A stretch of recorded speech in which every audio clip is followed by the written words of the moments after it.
Are you afraid of your front brake? In 2 minutes, let me show you how to do this. I'm Mark McVeigh. I've been riding safely on the road and racing on track for 35 years. After working as a MotoGP engineer, I founded the Riders Academy in Australia. Today I run the motoDNA Digital Academy, online and data driven, teaching riders all over the world. Skill is a huge part of riding a motorcycle, together with craft and mind. The higher your skill level, the better equipped you are to react safely to hazards on the road. One important skill is conquering the front brake. On most bikes, it's the most powerful tool to slow you down. Let's have a look at the step-by-step technique for emergency braking using the front brake. Step 1 is to cover your brake when risk increases, like at traffic lights or junctions. If you're worried, go to the brake. This saves precious time if you need to stop quickly. Step 2 is the transition. Your throttle to brake should be quick but not abrupt.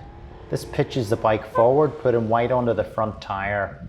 Wipe the tire before using the tire to avoid a skid or triggering the ABS. Step 3 is the rate. So after that initial brake application, the rate is how quickly you can apply brake pressure. You can see this in the data between the coach in green and a level 20 student. Step 4 is to be progressive. This means increasing your brake pressure until you come to a stop, rather than being on and off the brakes. This adversely affects your grip by unloading that front tire. Step 5 is your peak brake pressure or G-force, or how hard should you squeeze.